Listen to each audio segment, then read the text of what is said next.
Big congratulations to Soggy Rocks. You won the giveaway from last week. Enjoy your trending comics list. Another week. Another list. We got Russ Bright, the Overstreet Price Guide advisor, here in studio chatting the trending comics of the week. How you feeling? I'm fantastic, Tom. It's so nice to see that you brought your cat to the studio. I let him in to record with me one time with Gem Mint on our Hot 10. And I think he's the new host of the show, or at least he thinks he is. I think that's how cats' brains work, but I digress because we got to get into the top 10 trending books of the week. Hit that subscribe button, hit that like button, because we got a giveaway on deck. And let's hit him off with some Deadpool spec at number 10. Number 10 on the list, we have Deadpool number 6, which is the first appearance of Deadpool 2099, Deadpool's Daughter. Deadpool's Daughter is causing a stir this week, hitting $10 average sales, $70 for a CGC 9.8. And this was a fantastic narrative that actually took place over the course of multiple comics during this run that came out in 2016, written by Jerry Dugan.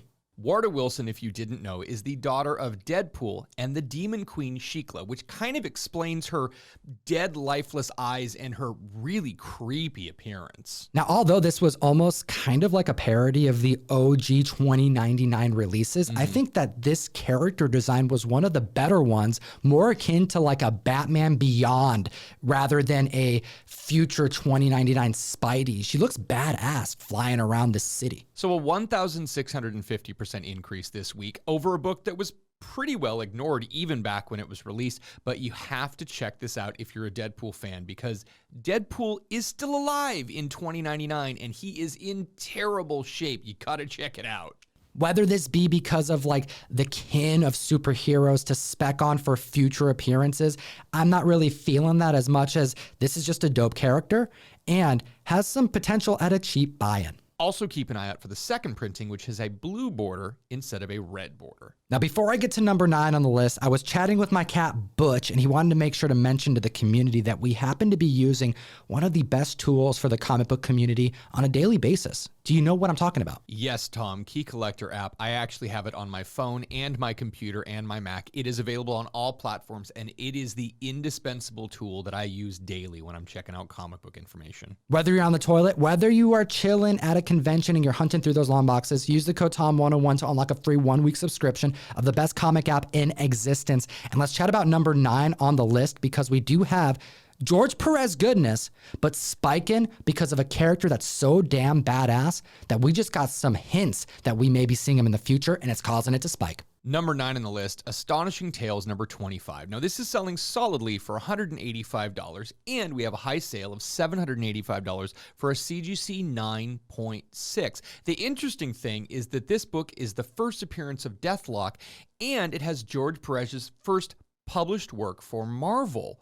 Only 2 pages in there, but it is some fantastic George Perez goodness. Now, we were chatting about this book a couple times over the last couple of years, low-key because of spec, but more because of the George Perez key moment that this was. However, after this past week, we have the show executive producer of Falcon and Winter Soldier, Malcolm Spellman, going on the mic, discussing what character he would like to bring to the screen next. And it is the character that's suspended between death and life, similar to Nebula in the Infinity Gauntlet. This is what he had to say. I want to bring my favorite character. The character I would love to do next would be Deathlock, but I would have to do it right. Now, after the heroic Hollywood Reporter reminded him that we've actually seen Deathlock in the past, a version of him, he said, no. Not that Deathlock, a different Deathlock. So he's just cementing that he still hasn't seen his fan favorite character hit the screen yet, and he wants it to happen. I'm getting a more long-term spec potential, wishful thinking here. So 180% increase in copies sold this week. I believe this is one of those books that the Astonishing Tales run is a great read. It's worth having. Deathlock is a fantastic character.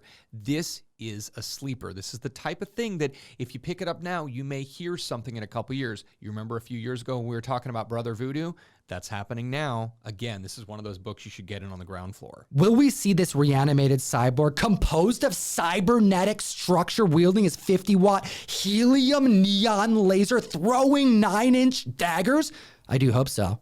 Comic fam, this is a sleeper. Let's take a look at number 8 on the list. Number 8 on the list, we have Invincible #1, where we are seeing a $600 average sale and a $2,500 high sale for a CGC 9.8. One of the first books I ever sold to Tom as a dealer was a graded Invincible #7. I wish I had had a 1, but there you go. We have the first appearance of Invincible. We have the first appearance of Omni-Man. There is a plethora of appearances in this comic book. You got the Adam Eve cameo. It doesn't matter. We knew that this was coming, that this day would happen, that Invincible would hit the screen. And as soon as we found out that Amazon was going to take on the animation, everyone was getting hyped. But would they do the comic justice? Comic fam, I was up last night, past midnight, watching Falcon and Winter Soldier, then watching Invincible. From side of my face to side of my face, grin the entire time. I was fanboying. I was audibly clapping and laughing by myself. This is everything I wanted. No spoilers, but they brought the heat. You gotta watch this show. Tom, this has been in production limbo for almost a decade now. We've been talking about this forever, but you know what? 180% increase in copies sold of a book that there was really a little over 10,000 copies ordered by retailers. I mean, very low print run and justified for a first print of this book. $2,500 for a CGC 9.8 is what this book was going for prior to release, days ago hitting just over $2,200. I think there's room for this book to grow, especially because every Friday we're getting a new episode. Robert Kirkman goodness, the guy still got it. Walking Dead could end. I don't care. We got Invincible and I'm happy. Tom, I definitely agree. If they ended the Walking Dead show and the spinoffs, I'd be happy if they just did Invincible and spinoffs. But we have some variants to talk about. That's right. We have a few variants that I want to point out to the comic fam. One in particular that I'm not feeling too great on. We have Larry's Comic Con exclusive variant. It literally is an homage to issue 1. It's like the same cover, almost more akin to a reprint, but it was a convention exclusive that had a supposed print count of 1,000. And the reason why I'm not feeling too great about this one is that I've personally gotten this comic book too many times in collections separately from you. Like at least 20 times. This is one of those weird books that every time you get it in a collection, it was like $20 and no one cared about it. I actually bought a collection from a guy who was at Emerald City. He sold me his whole booth after the show and he's like, oh, here, I'll just throw in 50 of this. So I got 5% of the print count, apparently, just given to me for free when I bought a collection from another dealer. Now, 5% of the print run that you got, which I've seen, comic fam, and me having gotten this at least 20 times in collections, out of 1,000, that number doesn't make sense. No. It doesn't. And when you consider that on forums online, on Instagram, I've seen this posted, there are rumors that this particular variant was brought back to press after the 1,000 initial print run was done. It kills the spec for me, which is why this has sold dramatically less for a long time. The first thing you mentioned this week when you saw the trending 20 on Key Collector was this particular variant and your fear that the print count was wrong. It absolutely was. Tom messaged me and I'm like, are we allowed to talk about Larry's variant on this book? Because it's a rumor. We don't know 100%. I know. But this is one of those, like, within the dealer circle, we all know this to be potentially true, and it's killed the spec for so long. I just want to make sure that we don't have any collectors out there going out and spending a ton of money on these Larry's reprints without any type of information. This is not something I would be buying and speccing on. All right, but we do have a couple others. There's the variant blue sketch cover by Ryan Otley that was distributed at the 2015 San Diego Comic-Con. That's all sorts of hot right now. It's a gorgeous book. And there's also a Skybound exclusive limited to 200 that was released this very February in 2021. All right, comic fam, if you haven't watched Falcon and Winter Soldier, this is the first book on the list that's really being affected by spec. If you haven't watched it, we're about to spoil lightly some of the things here, but we got to do what we got to do. Let's hit him with number 7 on the list. Flag Smashers causing a ruckus with Captain America 312. You have been warned. Now, $50 average sale for this book. We are looking at a CGC 9.6 for $400. It's the first appearance of Flag Smasher Carl Morgenthau, who they've turned into Carly Morgenthau, and instead of Flag Smasher, it's the Flag Smashers. It's a group of them. So again, tread lightly with this spec. Couldn't agree more, Russ. I mean, this is an awesome character redesign. Carly Morgenthau is a badass. Her costume, as well as the other Flag Smasher costumes, are intimidating. And after last night's episode, we know that we have more than one super soldier. This is crazy, but so unlike the comic that it's getting so far away from what we know from the Cap run that this key moment, especially considering it's an entirely different type of character design, is just getting further and further away from being spec potential for me. There's only 6 episodes of this series. We're already being teased of other villains. I don't think this one's where it's at, but I could be wrong. Comic fam, what do you think in the comment section below? Tom, I definitely agree with you. But if Carly actually ends up introduced in a comic book, that's going to be the one we need to spec on. A book I'm super excited about this week, number 6 on the list, Harley Quinn number 1. This is the 1 per store variant of the Yoshitaka Mono. So there is an Amano variant who is a fantastic Final Fantasy artist, one of my favorite artists, and they did a special variant that had a pink background. Unbeknownst to stores, Lunar and Diamond, we'll get into that, Lunar sent out a thank you variant to all of the stores who purchase comics from them of this variant. It has a green background. The regular one has a pink background. $125 pre-sales was what we were seeing. One just ended on auction about 10 minutes ago for $81. This is a solid mover, and again, only 1 per store. Daddy's Little Monster, the Cupid of crime, getting her own issue this year with a stunning variant. However, on the back of the comic, it does say in the US, it's a thank you variant from Lunar. Yep. But Lunar doesn't distribute internationally. So the international comics have a thank you from Diamond UK. That's so cool. I had to find one. I bought one. I paid like $90 for it because I'm getting it from Ireland. I got a picture of the back. And after this week's announcement that Marvel will be severing their ties from Diamond and permanently separating as of October, I can't help but think that this moment, this thank you variant, has more history in the making than what meets the eye. Consider this, Tom. There's only about 2,200 stores in the United States. And if all of them order from Lunar, that's only 2,200 copies of the green one. How many stores are in the UK?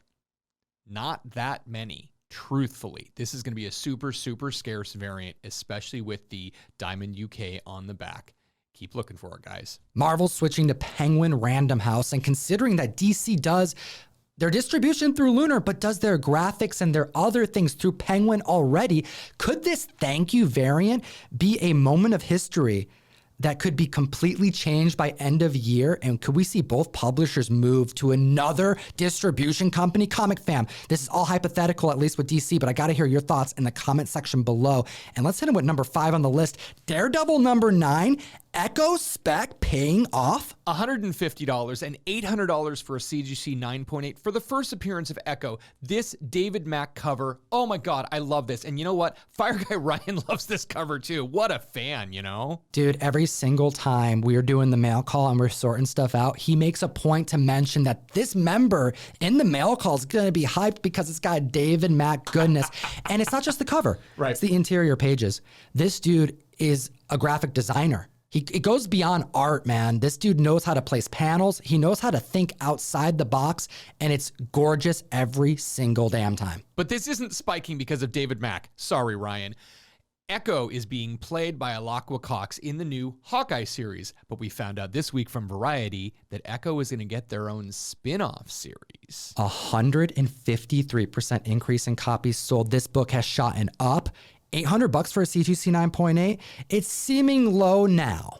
It blows my mind how expensive some of these recent books are getting, but if you consider books from the early 2000s, the print runs were all fairly low. There weren't a lot of shops, and there weren't a lot of people buying and speccing on these books, just reading them. Consider this too, issue number 10 also features Echo on the cover for the first time, drawn beautifully by David Mack, but the interior, you really get the introduction. Page after page of her full character design, what she's like, and her beauty, and her veracity. Comic fam, I'm all in on Echo. I'm so hyped about this. Well, number 4 on the list, more spoilers for the Falcon Winter Soldier. Warning, truth, red, white, and black, number 1, hitting $50 average sales and $250 for a CGC 9.8. We told you, Carl Lumbly may be cast as Isaiah Bradley. Could he be the Black Captain America, the soldier that was tested on post Steve Rogers getting frozen underwater and left behind?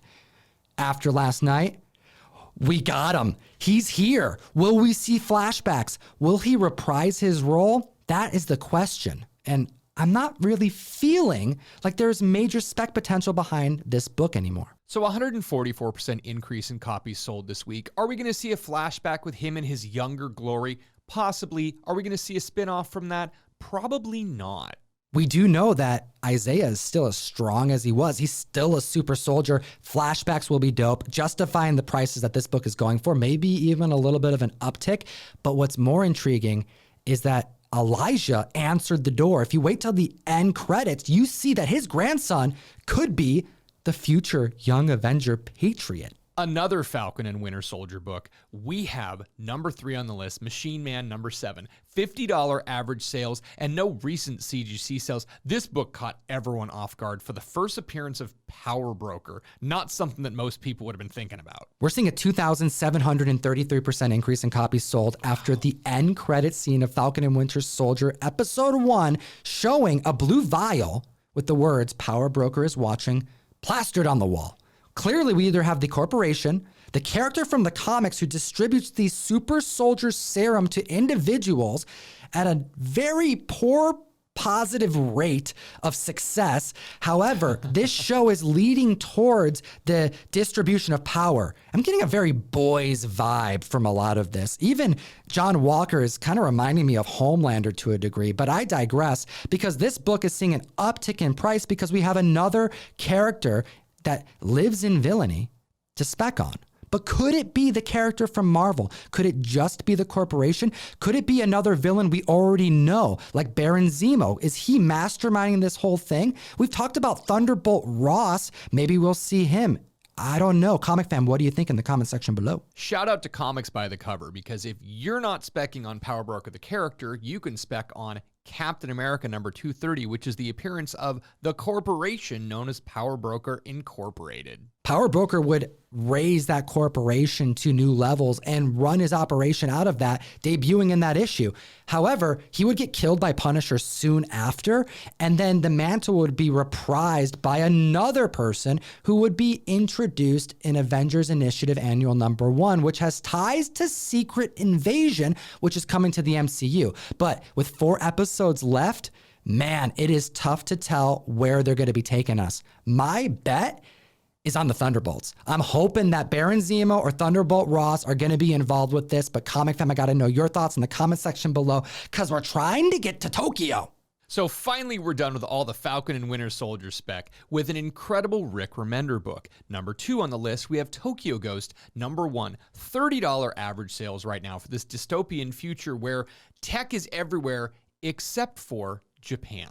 That's right. A world where individuals, it's not technically dystopian, but they're living in a dystopian-like hell because everyone is addicted to technology. And this story follows 2 different agents that are tasked with getting to Tokyo. It's like the nation of Tokyo. It's not even just the city. It's like a whole country that has blocked itself off from the rest of like Westernization that's gone crazy with technology. And it's about what they find there and what they have to deal with and their journey to get there, because that's also difficult. The thing to mention is that although Rick Remender just kills it on the narrative of this comic book, we have Sean Murphy, who you will just, it's like double value for the comic book. You'll invest twice, maybe 3 times the amount of time just looking at the background, the narrative that forms from the art that isn't even written by Rick Remender. It's there for your enjoyment to get lost in. It's beautiful and it's worth every second of your time. 1,500% increase in copies sold over last week, and this book had just shy of 40,000 copies originally ordered. Now we know Legendary is going to be making it, and the director is supposed to be Cary Fukunaga, who directed Beasts of No Nation, which was the Netflix original movie. I'm super excited because I love Blade Runner, I love Attack on Titan, and this kind of feels like putting the two together. Comic fam, if you want to support what we do, help keep the boat afloat, help keep the gears a-turning, help keep the watchmakers making watches. Shout out Dr. Manhattan. You can hit the link in the description, join the mystery mail call, or just go to Comictom101.com. Every single member is going to be getting this gorgeous, it's beautiful, but it's super creepy, of Haha issue number 3, Maxwell Prince goodness, cover art done by Zoe Lakay. Link in the description, and let's hit him with the #1 trending book in the world. Number 1 on the list, we have Berserker number 1. This is the 1 per store variant. $100 are what these things are going for right now because we have double option news. Double option. Oh my God. So we're going to be making a movie and a Netflix anime. And I feel like we're in the Matrix right now because you know what? Neo is pulling all the strings because we're going to have so much Berserker. Keanu knows what he's doing, man. For real though, comic fam, this is what happened with The Matrix. The Matrix animated series was amazing. Right. And Keanu Reeves attached to this means something, okay? Like, we see comics get optioned quite a bit. Right. And sometimes they land, sometimes they don't, and years go by. But Keanu's attached to this. He's attached to both of these things. This is major news. And after reading Berserker #1, I can't be more hyped. This book, it's been out for almost a month now, so really spoilers, I guess, but you should have gotten it, and a lot of you did. It is crazy. It's wild. The violence is off the chain. I was expecting John Wick, and I did not get John Wick. I got something even crazier than that. And the fact that he's a warrior that's being paid by the government with the promise to be able to just have him understand himself eventually a bit better, because he is an immortal who dates back 80,000 BC, and he's trying to figure out how he can die. He doesn't want to die, but he wants to be able to. This right here is so ready for a movie and an animation. We can get flashbacks from the past. We can see where he's going. Like, this has to happen, and it looks like it is. 173% increase in copies sold from this one. And we found out this week that the second print, the foil one, is being heavily allocated. Berserker news left and right. This is something I'm excited to pay attention to and see what happens. The book's great. Comic fam, appreciate your time today, as always. Geek responsibly. Enough said. Comic fam, I gotta know your thoughts in the comment section below about this list, about this video. It'll enter you to win a Joker #1, 1 in 1,000 Raf Grassetti Virgin variant. Have a great week.